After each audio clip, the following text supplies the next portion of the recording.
ভালোবাসার নগরীতে বসেছে বিশ্ব ক্রীড়াঙ্গনের মিলন মেলা। সেইন নদীর পারের নগরীতে বিগেস্ট শো অন দি আর্থের এবারের আসরে নতুন সব রেকর্ড দেখার অপেক্ষায় সবাই। কিন্তু বিশ্ব ক্রীড়াঙ্গনে এমন কিছু অ্যাথলেট বিশেষ কিছু করে গেছেন যাদের রেকর্ড স্পর্শ করা বেশ কষ্টসাধ্য।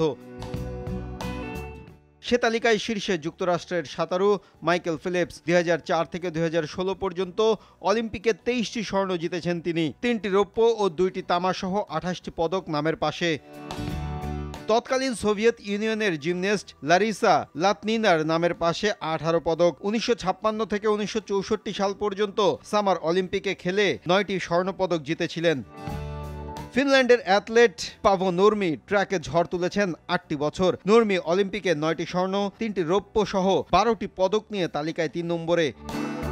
1968 থেকে 1971 4 বছরে অলিম্পিকের ইতিহাসের সব রেকর্ড তছনছ করে দিয়ে পুলে রাজা বনে গিয়েছিলেন যুক্তরাষ্ট্রের সাঁতারু মার্ক স্পিটস। অলিম্পিকে 9 স্বর্ণ সহ 11 পদক তার নামের পাশে।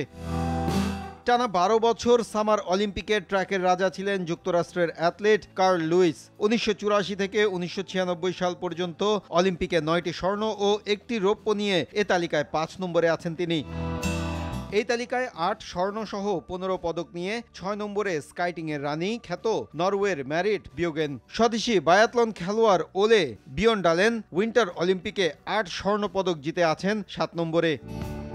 সব মিলিয়ে 12 পদক নিয়ে 8 ও 9 নম্বরে আসনে আছেন 2 ডিসিপ্লিনের 2 জন, স্কাইটিংয়ের নরওয়ের বিয়ন ডেহলি ও কেনোয়িংয়ে জার্মানির বির্গিট ফিশার। তালিকায় 10 নম্বরে জাপানি জিমন্যাস্ট সাওয়াও কাতো। 1968 থেকে 1976 সাল পর্যন্ত জিমন্যাস্টিকে 8টি স্বর্ণ সহ 12 পদক এই জাপানিজের নামের পাশে। মাহফুজুল ইসলাম, RTV।